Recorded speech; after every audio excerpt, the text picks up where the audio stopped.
Bonjour et bienvenue sur Board Games Player. Aujourd'hui, je vous présente le jeu d'Harry Potter Stupéfix, un jeu de 4 à 8 joueurs à partir de 8 ans pour des durées d'en moyenne 30 minutes, mais après cela dépend si vous allez jouer vite, du temps de réflexion du jeu, donc les parties 30 minutes, ça dépend aussi du nombre de joueurs, hein, parce que j'ai déjà fait des parties où on était 1 heure à y jouer, tellement ce jeu nous plaisait et que nous réfléchissions vraiment à notre stratégie. Je vous ai fait la mise en place du jeu, donc chaque joueur prend une baguette magique. Chaque joueur aura dans ses cartes 3 cartes stupéfixes, qui sont les cartes bleues, et 5 cartes sorts ratés. Tout le monde a ses cartes et donc il y aura 8 tours de jeu pour avoir les 8 cartes de jeu. Nous installons devenir le chouchou ici en plein milieu et ensuite nous entourons de 8 cartes piochées au hasard dans notre pioche. Nous mettons donc 8 cartes au hasard. Il y a certaines cartes, ce sont des cartes faveur. Celui qui aura un certain nombre de cartes faveur rapportera un certain nombre de points. Nous avons donc des cartes points directement. Les cartes points, comme nous les prenons et nous les glissons directement dans notre maison. Donc sur la boîte de jeu, il y a un plateau qui se glisse et donc chaque maison a une petite entrée où on glisse les points dedans. Donc cette boîte, il faut qu'elle soit à portée de main des joueurs pour pouvoir glisser les points. Nous avons des cartes cours particuliers. Donc sur les cartes, c'est écrit, hein, il faut défausser un sort raté de notre main. Donc celui-ci, le rouge, on le défausse et on va prendre dans notre réserve, qui est pas très loin, un sort réussi stupéfixe. Donc nous avons encore donc, des cartes points, il y a différents points, il y a 10, 40, 20, il me semble qu'il y en a encore d'autres. Nous avons aussi le retourneur du temps. Le retourneur du temps nous permettra de se défausser d'un petit jeton retard de notre maison si nous en avons. Et cette carte est automatiquement défaussée. Celui qui aura le plus de potions réussies gagnera la carte à 100 points du maître des potions. Il la glissera dans sa maison. Et celui à la fin de la partie qui aura le plus de jetons retardataires prendra une carte retardataire à moins 100 points. En cas d'égalité de jetons, tous les joueurs qui ont le même nombre de jetons prendront la carte moins 100 points. Il y en a plusieurs pour cela. Attention à la fin de la partie, si personne n'a de jetons retardataires ou si vraiment tous les joueurs ont un jeton retardataire, alors personne ne prendra la carte retardataire à moins 100 points. Une fois que la mise en place est faite, nous allons pouvoir commencer à jouer et pour cela nous allons désigner les maisons de tous les joueurs. Donc pour une partie à 4 joueurs comme je l'ai installé, nous allons prendre la mise en place des 4 joueurs, révéler la carte qui nous indique quelle personne aura quelle maison. Donc nous avons les cerfs d'aigle ici,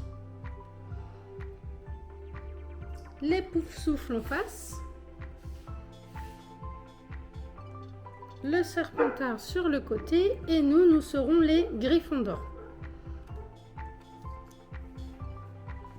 La carte chouchou est donnée aux joueurs de votre choix, soit le plus jeune, soit celui qui est le plus fan d'Harry Potter ou celui qui gagne le plus souvent au jeu de société. Vraiment, vous décidez, vous désignez le premier joueur. Donc là, ça va être nous.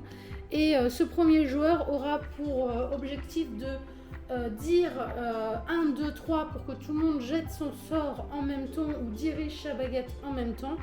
Et il aura aussi la possibilité, s'il reste gagnant à la fin du tour, de pouvoir choisir la récompense en premier et ensuite nous la choisirons dans le sens des aiguilles d'une montre. Donc chaque joueur va choisir dans ses cartes un sort, soit le sort stupéfixe, soit le sort raté et le pose face cachée devant soi. Tous les joueurs font la même chose. À 3, tous les joueurs devront pointer leur baguette sur un autre joueur en espérant justement pouvoir le faire perdre. Donc le chouchou compte jusqu'à 3 et tout le monde pointe sa baguette sur quelqu'un. Les baguettes sont pointées, les baguettes ne bougent plus. Maintenant, il va falloir réfléchir si vous appliquez à lancer votre sort ou pas. Nous avons une possibilité. Si nous avons joué une carte stupéfixe et que peu de monde nous vise ou personne, comme le joueur ici, personne ne le vise, il peut jeter son sort stupéfixe en disant stupéfixe à la personne qui l'a visé. Cette personne, elle, doit en même temps, donc elle ne sait pas si le joueur va lancer son sort ou pas, soit elle lance son sort parce qu'elle visait un autre joueur et si elle a joué une carte stupéfixe, ça peut être bien de lancer son sort, mais attention, si l'autre joueur lance le sort stupéfixe et ne baisse pas sa baguette parce qu'il avait un sort raté, ce joueur-là ne se sera pas protégé et risque d'avoir un jeton retardataire. Donc il peut aussi se protéger vu qu'il a été visé et donc ne pas jeter son sort en disant protego et il se protège avec sa baguette. Si nous avons joué un sort raté et que des personnes nous visent, c'est vrai que c'est bien de jouer protego mais ce n'est pas obligatoire parce que si les personnes nous visent ont aussi jeté un sort raté, ils ne pourront pas jeter le sort stupéfixe et donc nous pourrons rester en jeu pour essayer d'avoir des points. Donc là, nous allons imaginer que nous, on a été visé par deux baguettes. Le joueur ici, le joueur ici. Nous allons dire protego au moment où on dira 1, 2, 3. Donc on se sera protégé. Le joueur ici, lui, va décider de baisser sa baguette parce qu'il n'a pas joué de carte stupéfixe, même si personne ne le vise. Il baisse sa baguette tout simplement, il n'a pas joué de stupéfixe, il restera encore en jeu. Nous, en jouant notre sort protego, notre jeton Gryffondor tombera, ce qui veut dire que nous ne pourrons pas choisir de cartes disponibles. Nous sommes éliminés du premier tour, mais au moins nous n'aurons pas de jetons retardataires. Les cerfs d'aigle vont lancer le sort contre nous en disant stupéfixe parce qu'ils ont joué une carte stupéfixe. D'ailleurs, je peux retourner les cartes pour que vous les voyez. Nous avions un sort raté, lui, il avait un sort raté. Et les Poufsouffles ont un stupéfixe qui nous lanceront aussi. Donc, nous avons deux stupéfixes sur nous. Heureusement que nous nous sommes protégés. Parce que sinon, nous aurons eu deux jetons de retardataire si nous ne nous étions pas protégés.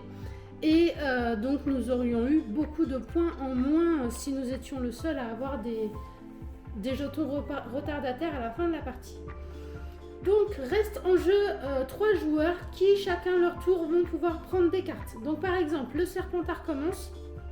Il va décider de prendre la carte potion qui cache face cachée devant lui. Le joueur d'après choisit aussi, il décide de prendre une carte faveur. Le joueur d'après choisit, il décide de prendre les 40 points. Le joueur d'après continue de choisir, donc tout le monde va choisir une carte jusqu'à ce qu'il n'y en ait plus. Pour particulier, elle est défaussée, elle sera pour le dernier. Donc devenir chouchou, il choisit la carte devenir chouchou, il prend pour devenir chouchou, il repose la carte bien au milieu. Et le joueur d'après défausse cette carte parce que cette carte est défaussée. Et il choisit de prendre un sort raté de sa réserve pour prendre un sort stupéfixe en plus. Hop. On défausse tous les sorts qui ont été joués. Ceux-ci ne pourront plus être joués. Et nous préparons une nouvelle manche. Donc chacun met ses points dans sa maison. Lui, il n'a pas de jeton de retardataire, donc on peut défausser. Le chouchou sera là. Carte faveur, on les garde. Et les points chez Serdaigle. À la fin de la partie, nous soulèverons. Chacun prendra les points qui se trouvent dans son secteur.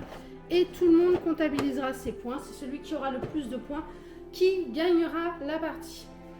Donc la partie se joue en 8 tours et au bout des 8 tours, nous saurons quelle maison sera déclarée vainqueur. N'oubliez pas que le maître des potions gagnera 100 points et que celui qui aura le plus de jetons retardataires perdra 100 points de victoire. J'espère que cette vidéo vous a plu. N'hésitez pas à vous abonner et à poser vos questions en commentaire. À bientôt les amis!